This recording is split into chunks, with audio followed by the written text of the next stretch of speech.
And I call the member for Murray. Thank you, Mr Deputy Speaker. In this week of reconciliation, we focus on the disadvantages continuing for Indigenous communities throughout our country, whether they be in urban capitals like in Melbourne or Sydney, or in Brisbane or Perth, or whether they're in regional centres like mine, Shepparton and Echuca, or indeed in some of the remotest communities you'll find anywhere in the world, in places like Areyonga and Haasts Bluff.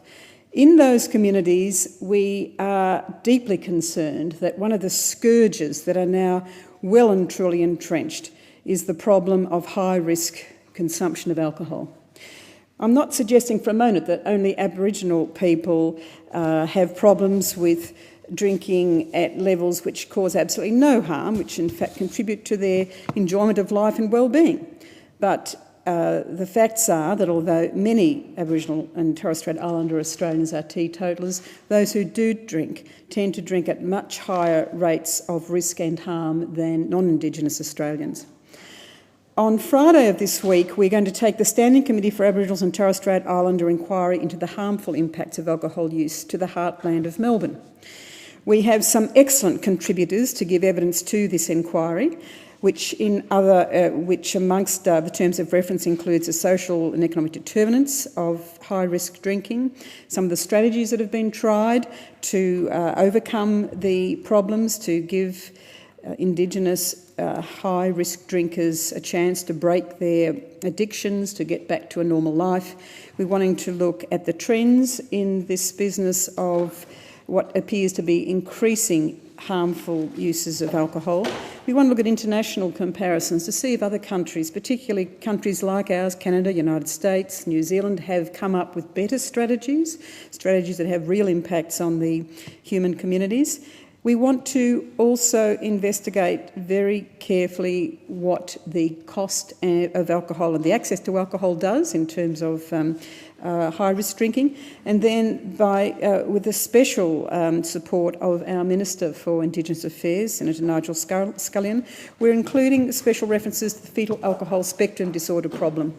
Now, FASD, as it's more commonly called, is not just a terrible brain damage afflicting Indigenous communities where the mothers have been drinking during their pregnancy. Of course, that is not the case.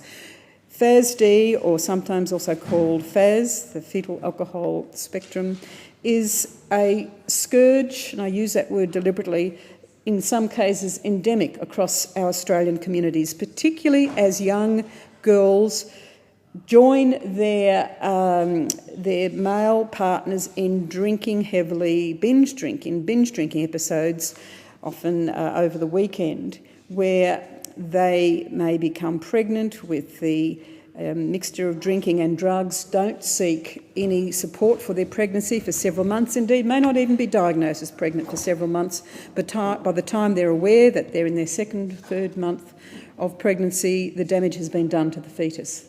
The child is born with brain damage. They're born with other physical disabilities depending on when the mother was drinking and what quantities. It's irreversible harm. The child is born irreversibly damaged, and all you can hope for is if that child is diagnosed young enough that some special caring strategies will ease that child's life. But too often in Australia, where we have no diagnostic clinics at all for fetal alcohol spectrum disorder, these children go undiagnosed. They move into the school system where they immediately become a problem, given they have serious difficulties in learning. Their memory capacity is impaired. They have great difficulty in controlling their inhibitions, which includes their libido. As the children reach puberty, they have serious problems with being preyed upon as girls, or with other difficulties if they're boys, and it isn't long at all before most of them end up, particularly the boys, in contact with our police, and they end up in jail. This is a problem that our magistrates and our judges, our police, our social workers understand only too well right across Australia. We still do not have our custody, our systems of corrections or custody in our jails geared up to have diversionary treatments or support for people who are brain damaged, who are going to be unable to be rehabilitated, whose reoffending is virtually a guarantee if and when they are released. We had a recent tragic case where a young woman was incarcerated indefinitely in Western Australia with fetal alcohol spectrum disorder. She'd had a life of shocking deprivation. She was a victim of so much violence herself, and because there was no other place for her protection, she was being kept in custody in Western Australia. The expectation was that she may have been able to be relocated closer to her home community in Alice Springs, and that was a work in progress last time I looked. But we have this horrific problem in Australia of high-risk drinking. It was highlighted last year in the House of Representatives Standing Committee on Social Policy and Legal Affairs inquiry into FASD. It was called The Hidden Harm. It was released in November 2012. I stress 2012. That is heading towards 2 years ago. The reference came jointly from the Minister for Health at the time and the Minister for Families, Community Services and Indigenous Affairs. Now the series of recommendations that came out of that inquiry did lead to a summary of an Australian Government action plan to reduce the impact of fetal alcohol spectrum disorder being announced for 2013-14 through to 2016-17. And there was some $20 million over 4 years to be committed to this action plan.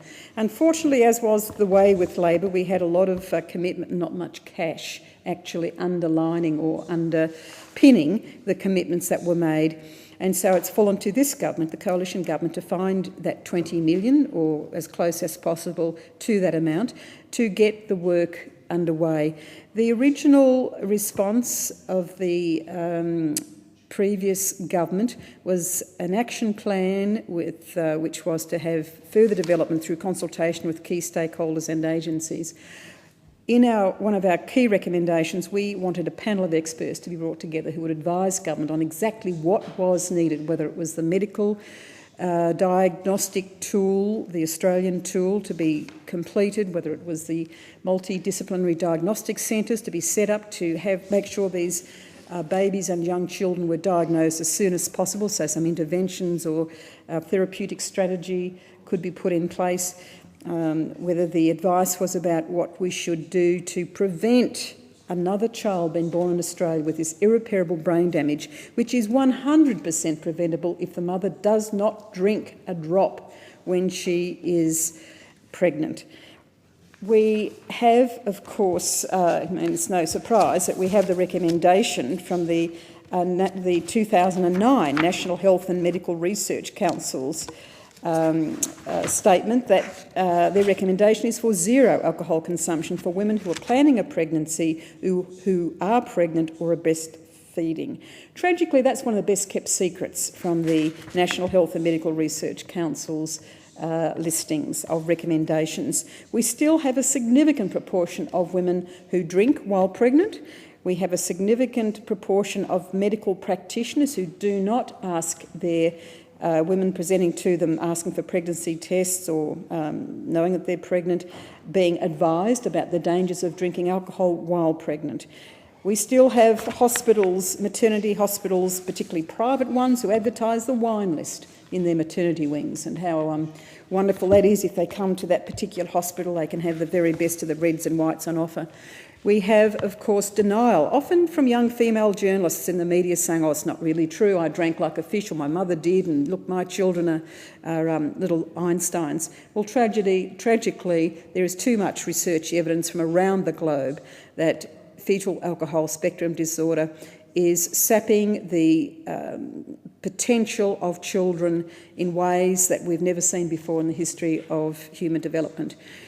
The one study that has been undertaken in Australia, the first comprehensive multidisciplinary team assessment of the incidence of FASD in an Australian community, has found that we have in that community the highest rates of FASD in the children under 8 in the world.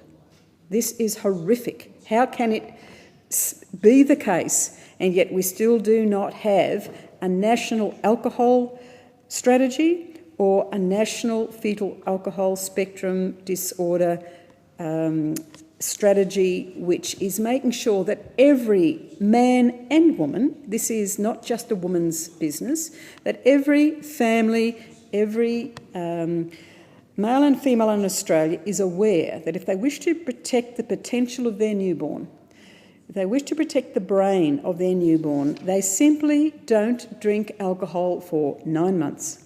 I wouldn't have thought that was a very big ask, to protect the child, all of their future opportunities, their capacity to learn, to grow, to get a job, to stay out of prison, their capacity to not be bullied, to be misunderstood, to be called simply naughty because they can't take instruction.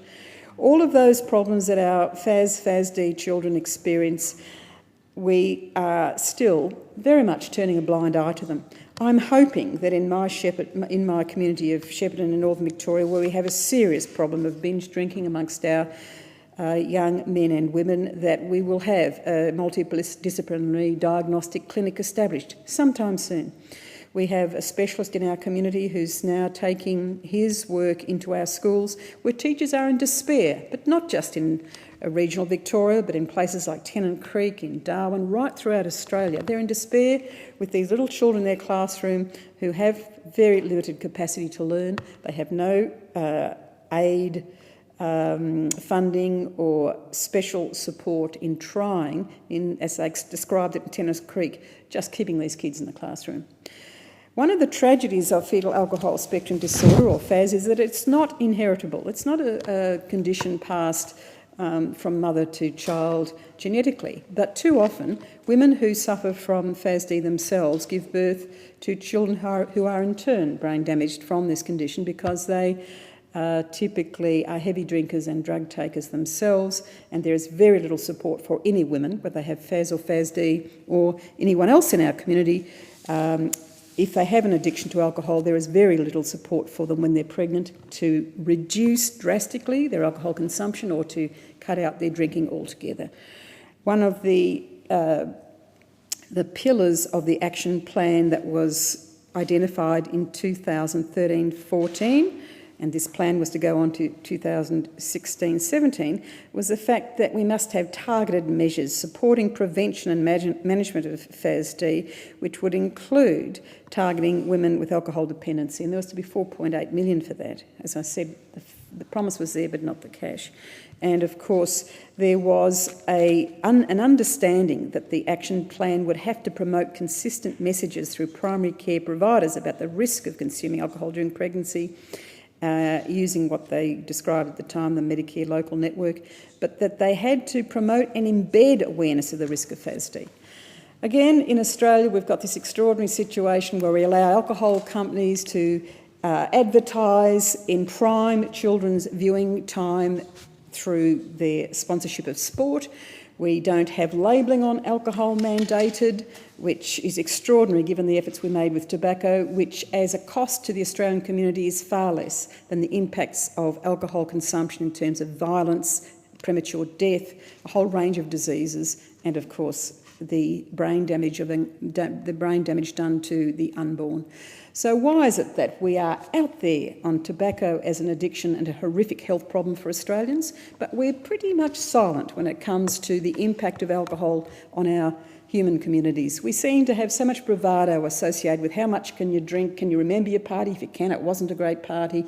Or let's celebrate you're pregnant with a bottle of bubbly, or let's celebrate you winning anything with some alcohol, and if you're not smashed, you don't have many friends. We have this unfortunate culture in Australia that's taken drinking to excess as some mark of manhood, and increasingly a mark of you being a good girl, a good time girl as well. So let's get grown up about alcohol consumption in Australia. I'm not a wowser myself. Let's drink wine, beer, spirits in moderation and sensibly, but let's not touch a drop if you're pregnant or breastfeeding. Let's make sure our Indigenous communities who are most severely affected by high-risk drinking do not have a whole generation written off in a form of cultural genocide because their children are brain damaged irreparably when every baby's birth with that damage was preventable.